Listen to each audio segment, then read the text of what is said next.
¿Qué tal? ¿Cómo está? Un gusto saludarle nuevamente en este espacio de análisis Catalejo, una coproducción de Canal 44 y el Centro Universitario de Ciencias Sociales y Humanidades, el CUCH de la Universidad de Guadalajara. Catalejo, como usted sabe, es una mirada profunda hacia horizontes cercanos con la perspectiva y análisis de académicos especialistas del CUCH. En la emisión de hoy hablaremos del tema anexos, delincuencia juvenil y victimización. Y para ello hemos invitado a la maestra Fernanda Cajigas Zavala. Ella es coordinadora de gestión del conocimiento e innovación social de Mente CEDAT AC.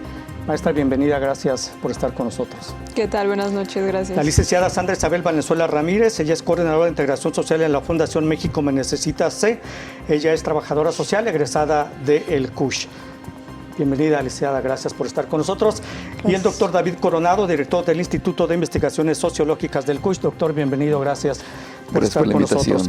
Bueno, maestra Fernanda Cajigas es coordinadora de investigación y gestión del conocimiento, como ya dije, en CEDAT. Es maestra en Derechos Humanos y Paz por el ITESO, autora de la tesis Políticas Públicas para las Adicciones, un estudio de caso, y tiene amplia experiencia trabajando con jóvenes en situación de riesgo desde el sector público y la sociedad civil.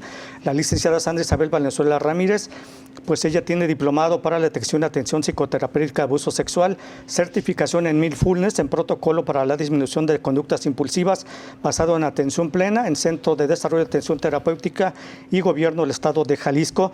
Bueno, ella ha sido subdirectora técnica del Reclusorio Preventivo de Guadalajara y del Reclusorio Femenil del Estado de Jalisco, además coordinadora de la comunidad terapéutica en el Centro de Atención Integral Juvenil del Estado de Jalisco.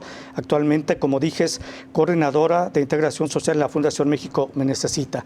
Y el doctor David Coronado, ya lo conoce usted, nuestro amigo, director del Instituto de Investigaciones Sociológicas del CUCH. Ya no necesita mucha presentación, doctor. Bueno, ¿cómo son las condiciones? Iniciamos, ¿cómo son las condiciones en las que operan 390 anexos o centros de rehabilitación para adictos que hay en el Estado? 305 están irregular, dicen. Según datos del Consejo Estatal contra las Adicciones, la mayoría de ellos están a cargo de pacientes adictos que fueron rehabilitados. No hay personal capacitado, uno de los factores que origina la violencia en los anexos o centros de rehabilitación, y ahorita ustedes me van a explicar cuál es la diferencia entre ello, pues es la falta de especialistas, ¿no? En Jalisco operan 390, solo 16 cumplen con la norma oficial mexicana 028, que también hablaremos de esta norma. Y bueno, así es que iniciamos con este programa. Así operan estos anexos o centros de rehabilitación. ¿Cuál es la diferencia entre uno y otro? Sí. Maestra, iniciamos con usted. Sí, justo creo que primero que nada vale la pena mencionar como la diferencia entre un centro de rehabilitación y un anexo. De acuerdo al Consejo Nacional contra las Adicciones, CONADIC, existen tres tipos de centros, ¿no? Los que son profesionales, es decir, que son operados únicamente por profesionales de la salud, es decir, médicos, psicólogos, psiquiatras. Los que son de ayuda mutua, los que son, como bien dijo, operados por los famosos padrinos, que son personas con alguna situación de adicción que han sido rehabilitadas, y ellos mismos son quienes operan pues el centro. Y los que son mixtos, es decir, que tienen personal profesional de la salud y padrinos. Prácticamente los que son conocidos comúnmente como anexos y que no están regulados por CONADIC son los que son dirigidos por padrinos. Entonces, tal cual, esos son los anexos. Y precisamente esta situación hace que se genere este panorama que describí precisamente al inicio, licenciada. Grave la situación de los anexos o centros de rehabilitación.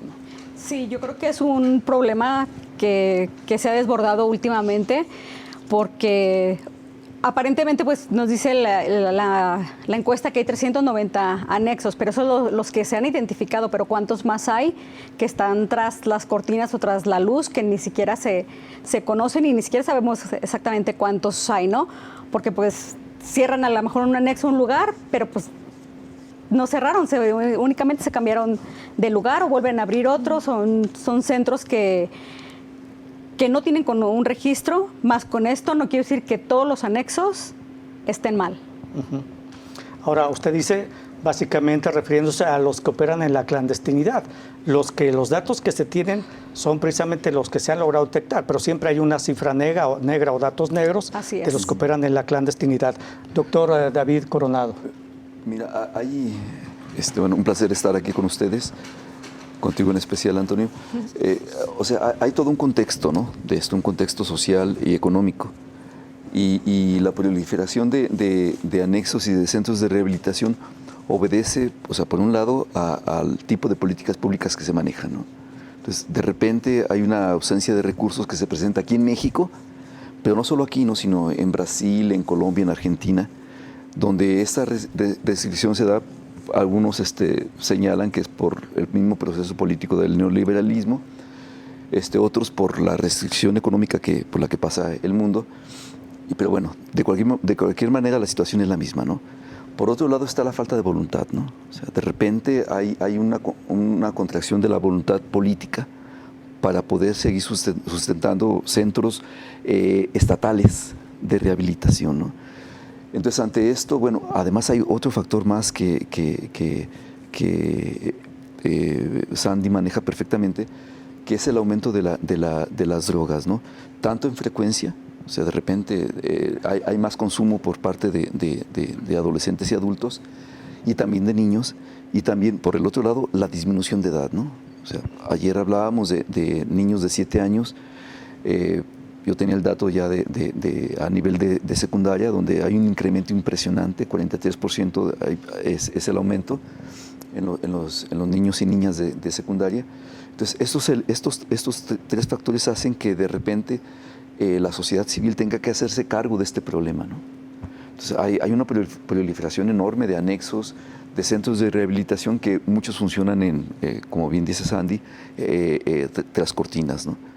Pero también hay otro elemento más, ¿no? Si pensamos por ejemplo, en el mecanismo de los Uber, que tienen formas de autoempleo, bueno, estos anexos funcionan bajo el mismo modelo económico, ¿no?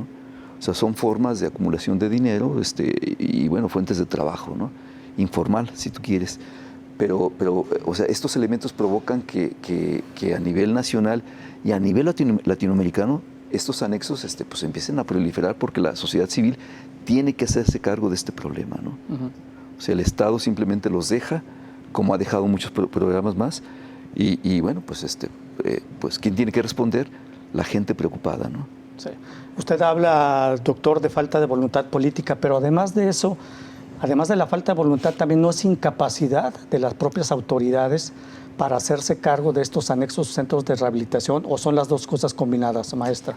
Yo creo que son las dos cosas combinadas, y justo lo que comentaba el doctor David, creo que también es un tema que los anexos están absorbiendo un montón de responsabilidades y de cargas, y le están haciendo como pueden para resolverlos, ¿no? No únicamente en situación de adicciones. Hemos tenido la oportunidad de visitar varios centros y anexos de aquí de Guadalajara, y la verdad es que están atendiendo todo tipo de problemáticas, desde abandono, situaciones de crimen, psiquiátricas, y la hacen de todo, ¿no? Y con el poco recurso que tienen, con la poca capacidad que tienen, pues están resolviendo un montón de temas que son pues desde salud pública, hasta temas de seguridad. Entonces, o sea, que ya no se centran básicamente en la atención de adicciones, sino que han diversificado su atención, quizá como una manera de supervivencia o de sobrevivencia, licenciada, sí, no sé. Así es. Sí, porque como dice Fernanda, hay muchos centros y sobre todo anexos que están funcionando como albergues como tal, que aparte de tratar las adicciones, ahora ya también tratan problemas psiquiátricos, personas ya con una detonación o con un mal ya psiquiátrico, y también hasta menores de edad, que la familia ya no puede con ellos por las conductas, y pues es mejor, y como de aquí a que a lo mejor me hagan gasto en alguna institución y me le den el tratamiento para la conducta, entonces es más fácil, voy y lo encierro y ahí puede estar. Sí, entonces, y esa parte, pues la están absorbiendo y están trabajando esos anexos o esos centros. A lo mejor por una situación económica para ellos, pues solventar sus gastos y tener sus ingresos, pero yo creo que van a ser muy contados los que de veras puedan tener un programa que vaya enfocado a ese perfil de personas. Y habla usted de menores de edad, cuando no debería haber menores de edad, supongo, en estos lugares, doctor David Coronel. Y es parte de las políticas públicas, ¿no? De repente, bueno, hay algún delito menor que se comete, entonces la familia puede recuperar al niño y tratarlo en su casa, ¿no? Esto hablando en condiciones de familias solventes, ¿no? Pero sin embargo, las familias que no son solventes, bueno, ¿qué van a hacer con ellos, no? Entonces, hay cualquier cantidad de casos, ¿no? Y entonces, pues lo que pasa aquí es que empiezan a agruparlos allí cuando bien les va. Cuando no, pues van a formar parte directamente del crimen organizado, ¿no? O sea, por ejemplo, en Analco hay cualquier cantidad de vecindades donde los niños en situación de calle paran y bueno, y ofrecen servicios de cualquier tipo, ¿no? Sexuales, de delitos, o sea, cualquier cantidad, ¿no? Y entonces, bueno, pues es un problema que el Estado no puede resolver, aunque tenga la obligación legal y moral de hacerlo. Y entonces, bueno, pues, quien se encarga de esto o son los anexos o es directamente el crimen organizado, ¿no? Muy bien, muchas gracias, doctor. Permítanos, vamos a hacer una pausa breve. Regresamos, esto es Catalejo, coproducción de Canal 44 y el CUCH. Una pausa, ya volvemos.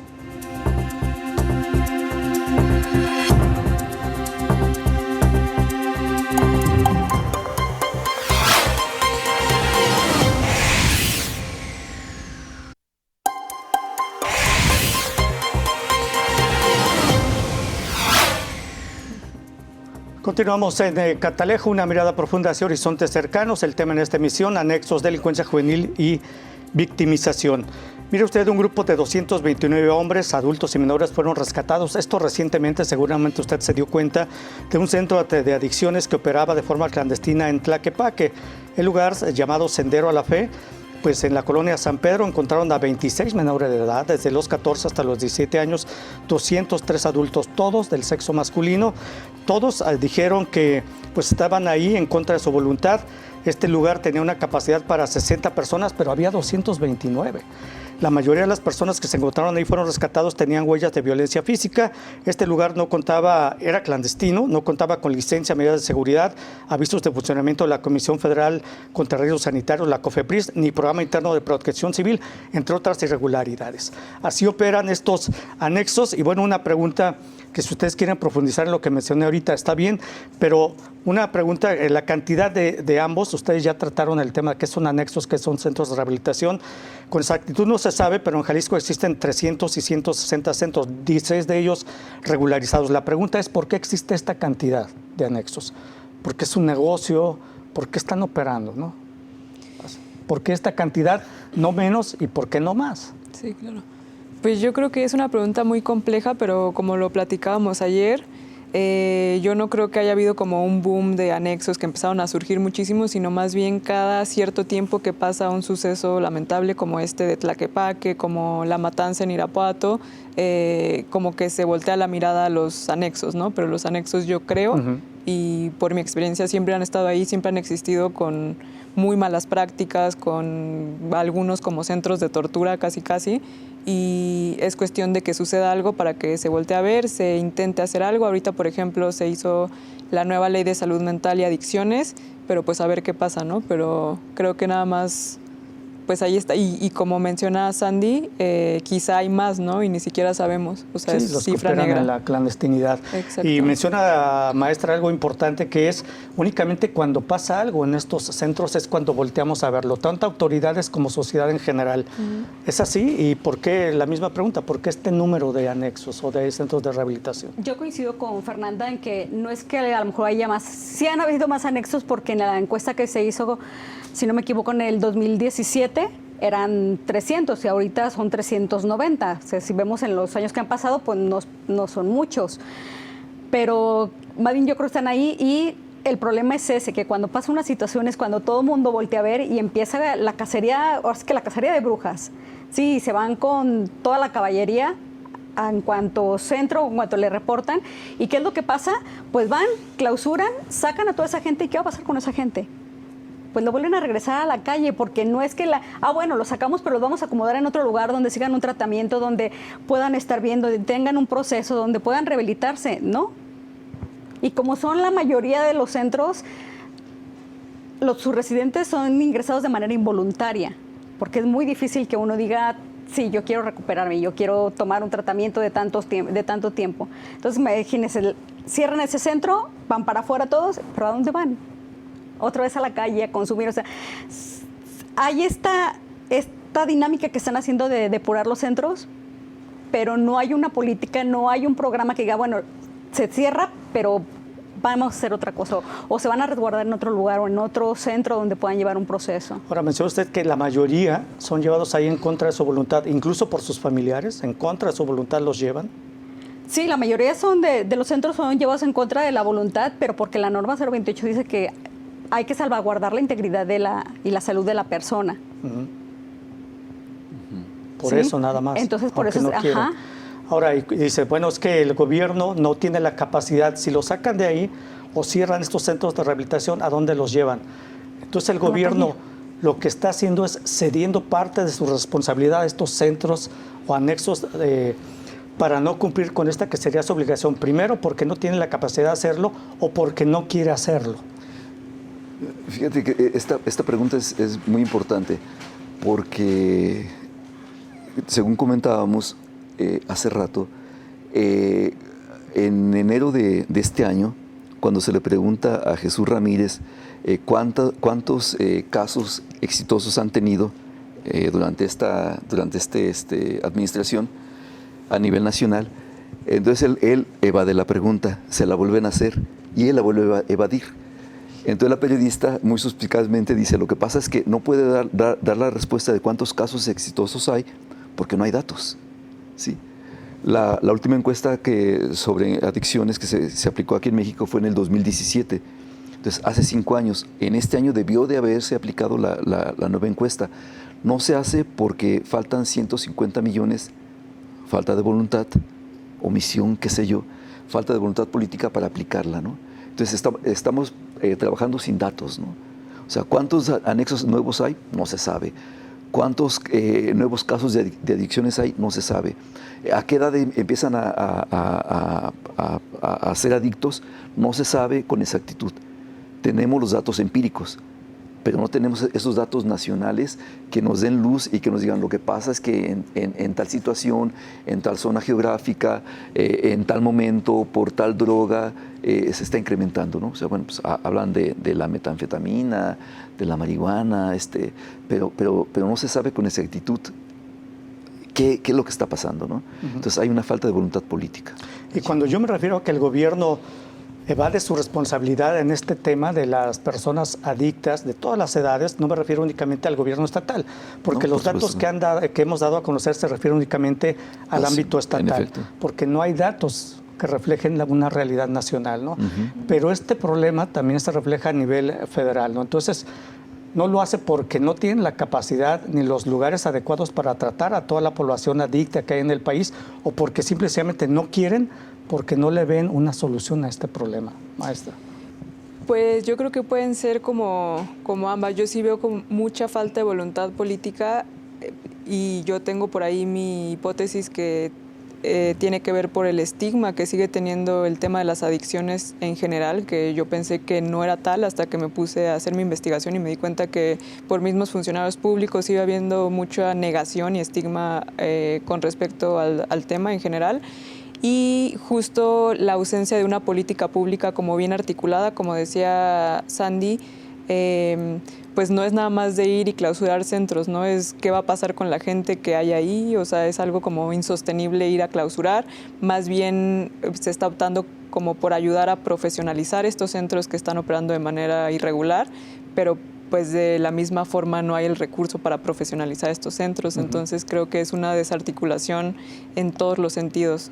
Y una falta de voluntad muy grande. Voluntad política y económica, supongo que también va una cosa con la otra. Habla de, no hay una política pública realmente en el país que trate sobre este tema de las adicciones, licenciada. Y los centros de integración juvenil no formaban parte de ello y no formaban parte de una política pública. ¿Qué ha pasado con ellos? Pues es que yo creo que los centros de integración juvenil no se van a dar abasto. No se van a dar abasto con la problemática tan grande. Yo leí ahora en la mañana de cómo ha aumentado el consumo de sustancias tóxicas, y no nada más en Jalisco, sino a nivel nacional. Sí, que ha sido hasta el 200% el aumento. Y esto va desde los niños, desde los que están registrados pues de los 7 años y que antes empezaban a consumir a los 17.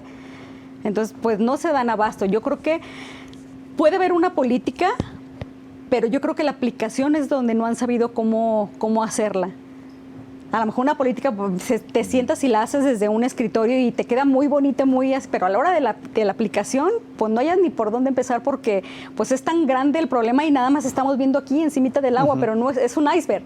Claro. Estamos viendo la problemática aquí, pero no estamos viendo todo lo que hay de trasfondo. ¿Qué está pasando con las familias? ¿Qué está pasando con la educación? ¿Qué está pasando con la sociedad? ¿Qué está pasando pues con todo lo que estamos viviendo ahorita, la pandemia, con todo lo que nos vino a pasar? Sí, ahora ustedes como especialistas, les voy a dejar una pregunta antes de irnos a la pausa, nos quedan 30 segundos, pero básicamente ustedes como especialistas y con años de experiencia trabajando este tema, ¿conocen una política pública o un plan actual, un plan actual del gobierno federal o gobierno estatal que diga, que siente las bases de cómo prevenir, combatir el problema de las adicciones a nivel estatal o nacional? Después de la pausa me contestan. Esto es Catalejo, ya regresamos.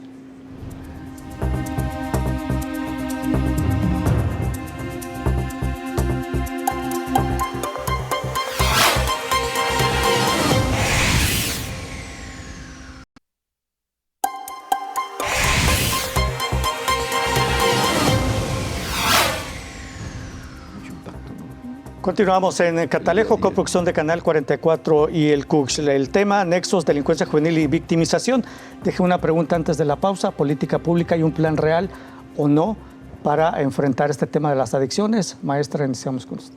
Pues yo creo que a nivel federal sí como que se puso en la agenda con la nueva ley de salud mental y adicciones, y también he visto por ahí algunas iniciativas de Juntos por la Paz, Centros por la Paz. Sin embargo, a nivel estatal, pues como no está bajando como se planteó, ¿no? Entonces, quizá está como decíamos, ¿no? Que se plantea y suena muy bonito y se escribe, pero al momento de operarla o de aplicarla, pues no está claro cómo. También se hizo como una campaña muy fuerte de publicidad, de spots de prevención de radio, de televisión, pero pues muy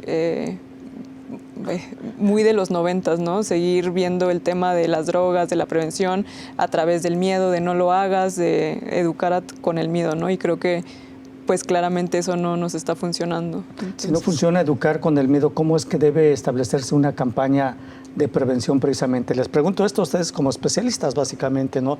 Porque menciona esta nueva ley de salud mental y adicciones, ¿qué es lo que contempla? Y esta nula efectividad de las campañas que ciertamente se refleja en el incremento en el consumo de drogas. Ahí se refleja claramente que no sirve para nada. Licenciada, ¿qué contempla esta legislación?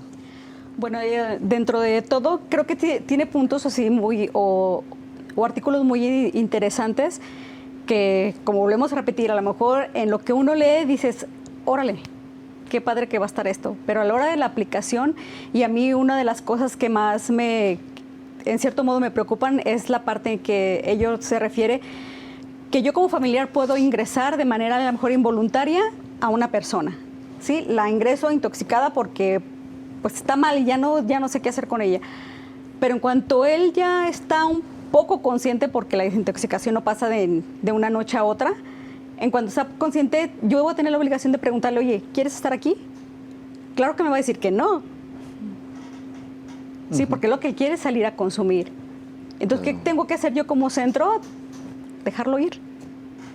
¿Pero sí preguntan realmente o no le preguntan eso? Eso marca la nueva ley. Pero sí lo cumplen. Una vez que se aplique debemos de cumplirlo.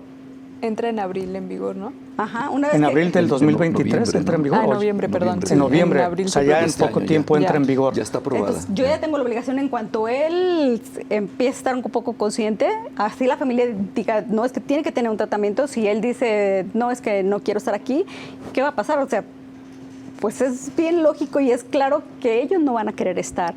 Y mientras no entendamos la adicción como una enfermedad y lo sigamos sistematizando como adicción, delincuencia, y no lo entendamos como una enfermedad, como un problema de salud pública, como tal, claro, pues esto va a seguir pasando. Ahora, este tema que menciona, esta parte de la nueva legislación me parece que podría ser positiva si se aplicara correctamente.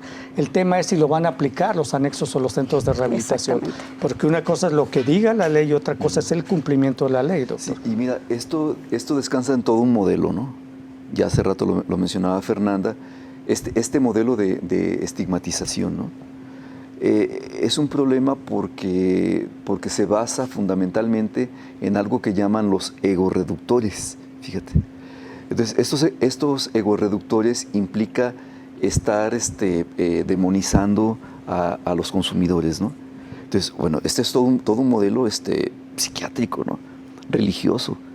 Y entonces habría que pensar en otro nuevo modelo que parta de bases científicas, aunque mucha gente no esté de acuerdo, y que, bueno, vea a la drogadicción a las adicciones como un problema social con bases biológicas, ¿no? Es este modelo de salud pública, ¿no? Y entonces este modelo de salud pública que es social implicaría entonces revisar los problemas desde la base, ¿no? Entonces, y esta base implica la circulación, el aumento de las drogas, ¿no?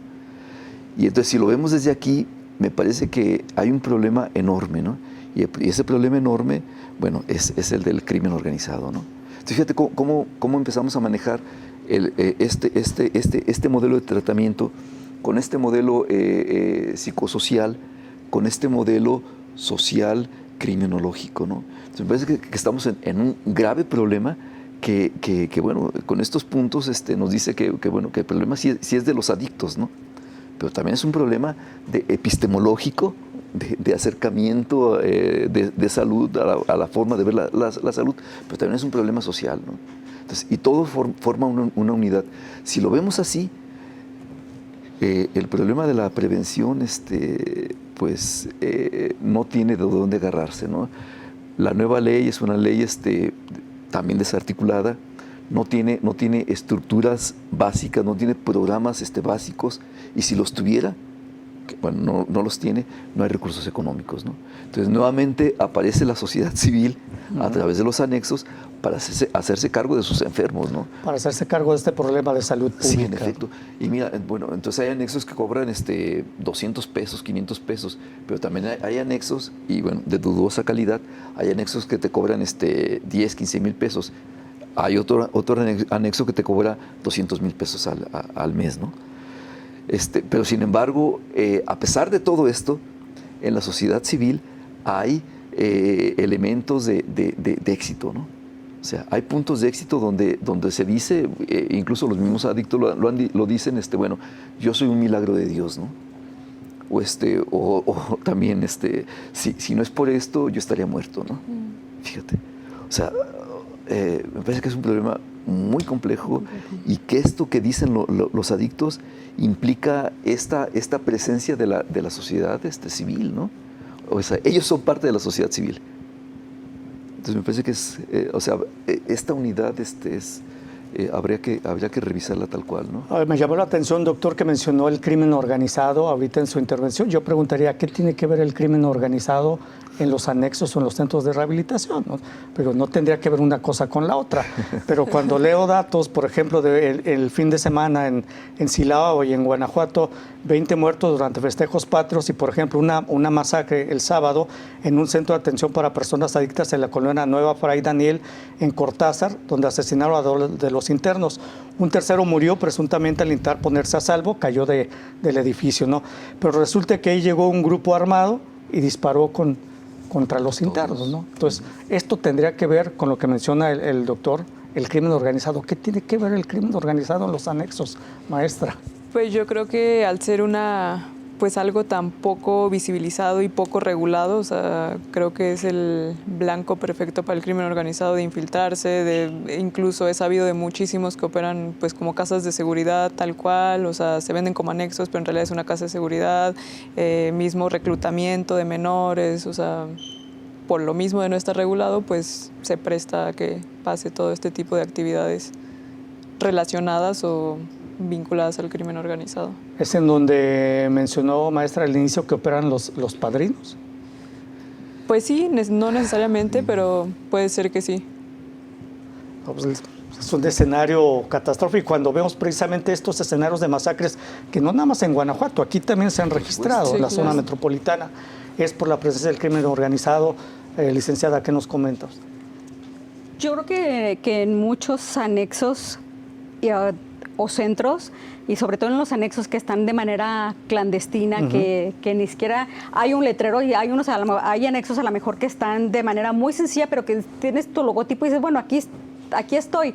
Pero estos que están de manera clandestina, pues claro que yo creo que sí, la delincuencia los ha utilizado para utilizarlos como casa de seguridad, para resguardar a personas, para ocultarse en ciertos momentos. Sí. Pero también puede ser que los utilicen ahí, o van estos grupos de delincuencia a hacer ajustes de cuentas con personas que saben que están en los anexos. ¿También son usados así? Sí, también puede ser eso, que hay personas que ya quieren recuperarse, quieren estar bien, y para lo que les alcanza pueden estar en un anexo así. Entonces ahí están. Y como no pueden salirse del crimen organizado, van y los ejecutan. Los buscan y ajustan cuentas. Bueno, permítanos una pausa, regresamos. Esto es Catalejo, coproducción de Canal 44 y el CUSH. Ya regresamos. Tenemos a decir el dato de...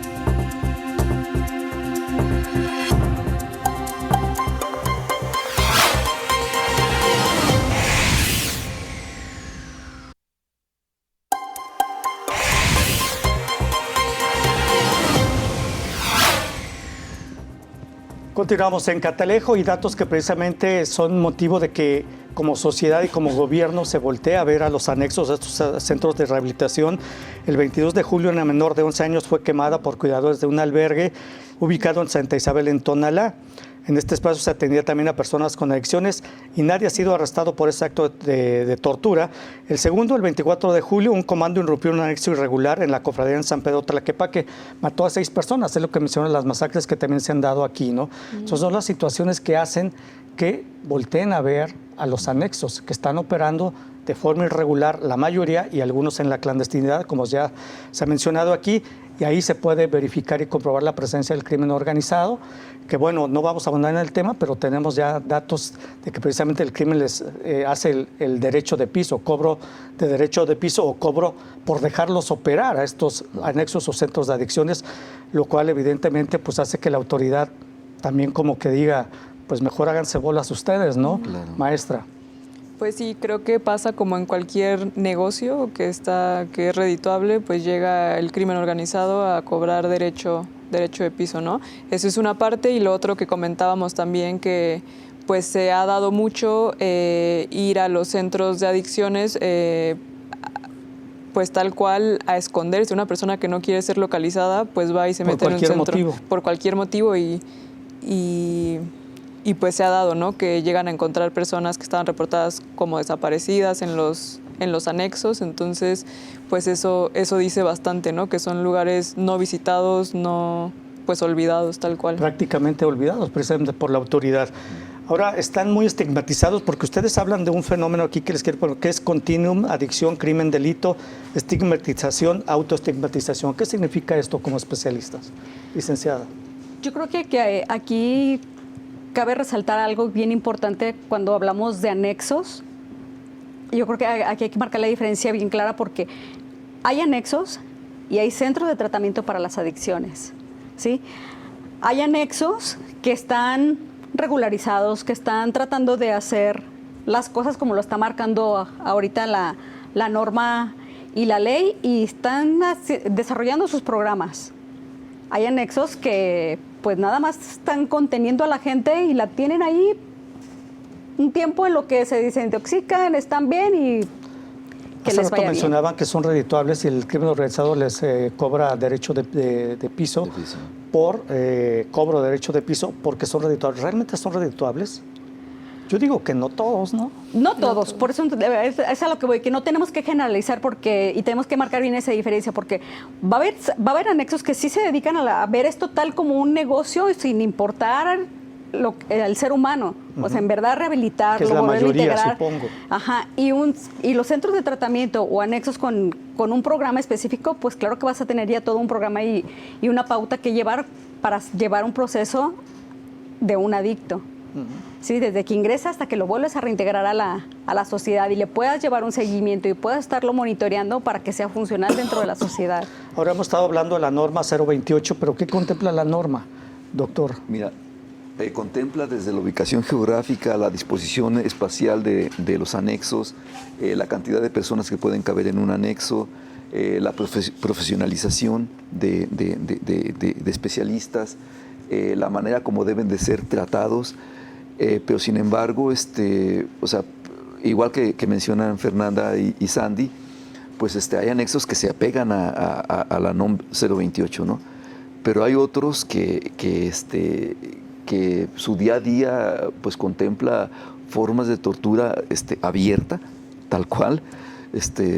Hay algo que conocen como el hacha, hay otro, el bote chilero, donde lo sientan y los padrinos junto con sus iguales los están armonizando. Es una terapia ego-reductora, de culpabilización, de autorresponsabilización, de autoestigmatización, y esto crea, pues, crea unos vasos impresionantes porque a nivel cognitivo, a nivel afectivo, a nivel emocional, crea males emocionales imperecederos, ¿no? O sea, muy duraderos, ¿no? Entonces, o sea, pero esto la NOM 028 lo contempla, ¿no? Pero pues ¿Y conocen ustedes como especialistas algún centro de rehabilitación o anexo que cumpla con la NOM 028? Sí, por supuesto. Sí. Aquí Sandy, especialista en ese tema. Bueno, tú, por favor, por favor. Bueno, yo sí conozco varios centros que de hecho me ha tocado trabajar y colaborar con ellos en la elaboración de sus programas y de sus manuales. Y pues conozco mi centro, ¿sí? Donde yo actualmente estoy trabajando, pues que es un centro, pues es un centro digno, es un centro donde la persona que va al tratamiento pues entra con un programa y tiene un equipo clínico donde les acompañan desde el ingreso hasta el egreso. Y no quiere decir que seamos los únicos, hay muchos más centros que sí están cumpliendo o que tratamos de cumplir con dignificar a la persona. Sí, tratar de quitar esas terapias ego-reductoras donde es la culpa y tratar de que ellos vean la vida y la posibilidad de otra manera. Sí, pero de que los hay, sí los hay. Bueno, sí los hay. No, y que siga habiendo más, ¿no? Que la mayoría siga operando con base. de la ley es que a todos los va a tasar igual. Ajá, ese es el problema. Ese es el gran problema. Entonces, los que pero están... todos podrían, es que todos los centros de rehabilitación anexos podrían cumplir con la norma, es que es otro tema. No todos pueden cumplir con la norma, ¿no? Por cuestión de presupuesto. Exactamente. O sea, no a todos les alcanza para tener un centro operando pues de manera digna, ¿no? Pero creo que como hemos mencionado, esa es la parte pues lamentable que se generaliza, ¿no? Que entonces todos los anexos, hay delincuencia, es crimen organizado, entonces empiezas a asociar la adicción también con esta, pues se criminaliza la adicción tal cual, y creo que ese es uno de los principales problemas. O sea, es como un círculo, ¿no? Por eso mismo creo que las autoridades no le quieren entrar de lleno. Hay esta falta de voluntad política porque pues hay mucho estigma, hay mucha criminalización, hay mucha victimización de la población de personas adictas. Entonces, esto alimenta este círculo, y como es lo único que se conoce de los centros cuando pasan estos hechos lamentables, pues claro. Por eso se tiene esa percepción. ¿Qué es más grave, la estigmatización que hace la sociedad de estos lugares o la autoestigmatización de los adictos y las familias de los adictos? Yo creo que ambas son graves, pero yo creo que la más grave y que se debería de solucionar, pero yo no veo también por dónde se pudiera empezar, es la estigmatización que tiene la sociedad.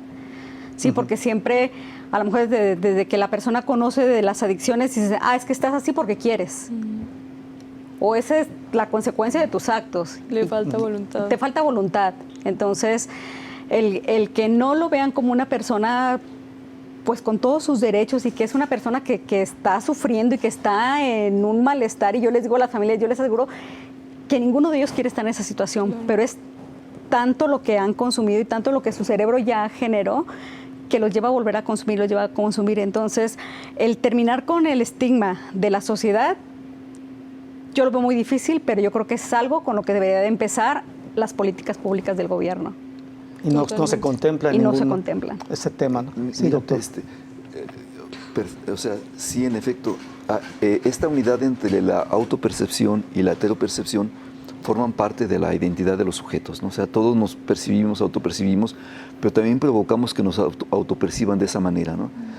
Aquí me parece que para la sociedad, especialmente para el Estado, es importante estigmatizar, porque entonces se responsabiliza a los sujetos, y es culpa de los sujetos, claro, de los y las sujetos, ser adicto, ¿no? Entonces, bueno, si yo soy adicto es mi culpa, ¿no? Entonces yo cargo con esa culpa, pero entonces la sociedad descansa estigmatizando a las personas. Y entonces las personas pues se autoestigmatizan, se limitan en esas percepciones, en esas heteropercepciones, y entonces van provocando ese estarse viendo en esa identidad del adicto. No lo ve como un problema social. Se corta ese lazo, ni se como limita. Un problema de salud pública en el que todos estamos inmersos o inmiscuidos, ¿no? Por eso se estigmatiza. Sí. Entiendo que es lo que menciona. Sí, fíjate que con el problema me salgo un poquito de tema, con el problema de la desaparición de personas. Doctor, permítanos, vamos a hacer una pausa breve. Regresamos a Catalejo, coproducción de Canal 44 y el CUSH. Una pausa, ya volvemos.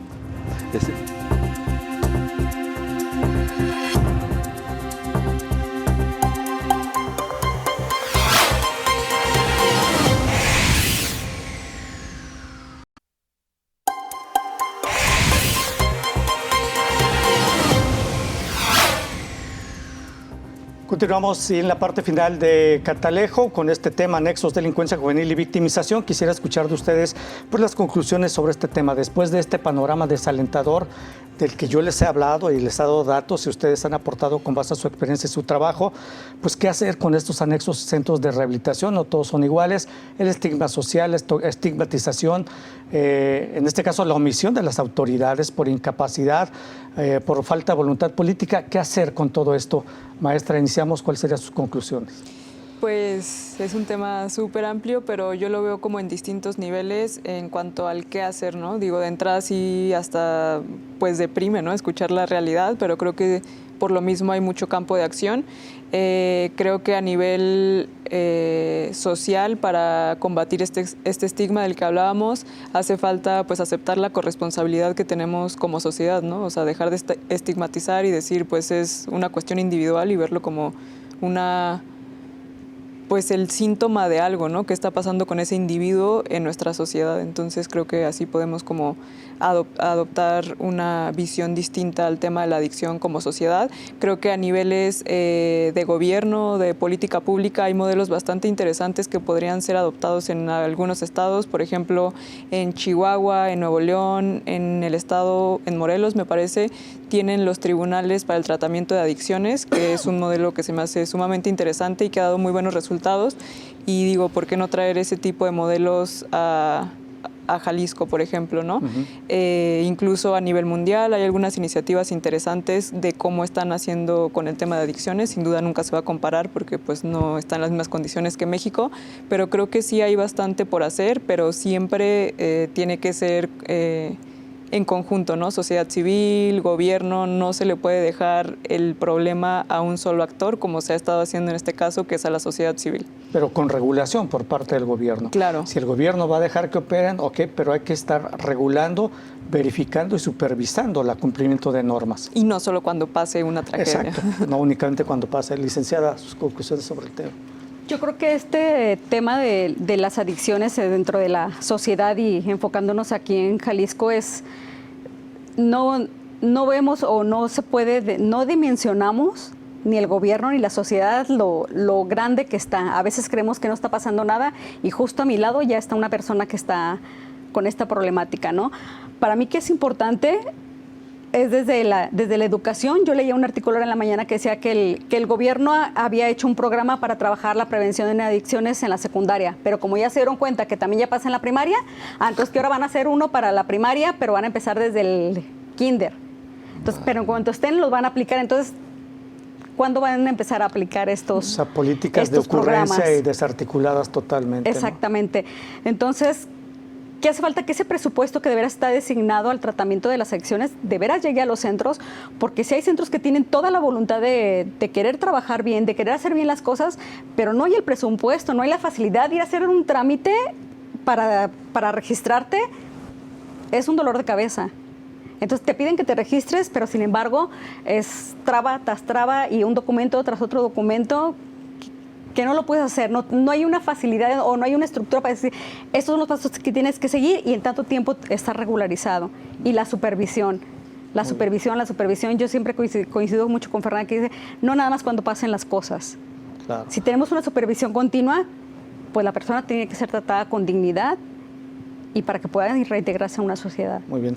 Doctor. Fíjate que cuando por ejemplo, ves esto de yo soy hijo de Dios, soy un milagro, o sea, esto te dimensiona de que el problema es un problema de las personas, o sea, cada persona individual. Pero entonces, o sea, esta dimensionalidad entre una creencia de Dios y la persona implica justamente varios niveles, ¿no? O sea, primero a nivel Estado, ¿no? Bueno, pues están las regulaciones, pero antes los diagnósticos, está también el presupuesto. A nivel empresarial, esta posibilidad de estar canalizando recursos, a nivel de los medios, la responsabilidad de visibilizar este problema, porque es un problema, a nivel de la sociedad civil, bueno, quitar esta visión estigmatizante, a nivel de la academia, que tenemos que investigar, hacer diagnósticos y difundir esto para propiciar el flujo de recursos, el flujo de identidades, el flujo de contraestigmas. O sea, me parece que este problema, o sea, amerita esta serie de revisiones, ¿no? Y finalmente, bueno, pensar en que la adicción como tal también tiene diferentes niveles, ¿no? O sea, bueno, existen muchos adictos funcionales, que son adictos pero son funcionales, entonces no se les cataloga como adictos, pero hay otros adictos que no son funcionales, pero que generalmente está correlacionado con el estigma de ese continuum de delito, adicción y falta de recursos. ¿Sí? Fíjate, Rápidamente quisiera preguntarles, ¿cuál es el nivel de efectividad, si se puede medir? Lo que no se puede medir, pues obviamente no se puede mejorar. Supongo que ahí se miden la efectividad de los centros. ¿Cuál es el nivel de efectividad de los centros? ¿Hay datos sobre eso? Pues hasta donde yo sé que es muy bajo el índice de recuperación, ¿no? De casos de éxito, por así llamarlo. Uh-huh. Yo había leído una estadística que es creo que 1 de 5. Uno de 5 lo logra. O sea, el 20%. De individuos, no de centros, sí. Ajá. Sí, pero creo que es el 20%.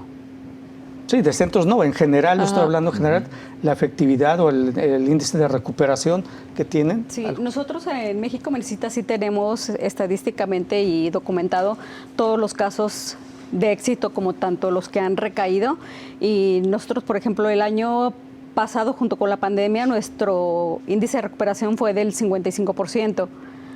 ¿Sí? Y en el año posterior fue del 64%. De hecho, estábamos arriba de otros centros de prestigio y de renombre. Estábamos arriba. Pero supongamos en términos generales la operación de todos los centros, de los que se conocen, los que no se conocen, o de los que se tienen datos, el nivel promedio que sería 20%, como dijo la maestra, 20%, que es un nivel bajo, ¿no? No, es bajo. Yo creo que es alto. Porque cuando estaban los centros de juveniles, la granja y todo esto, el nivel de recuperación era bajísimo. Incluso cuando vas tú por ejemplo, al Cerezo y todo esto, los datos de reinserción laboral, social, son bajísimos, ¿no? O sea, estamos hablando de 101, si acaso, ¿no? O 1001, ¿no? Entonces es bajísimo, ¿no? Entonces hablar de 20% me parece muy alto, ¿no? O sea, me parece muy digno, ¿no?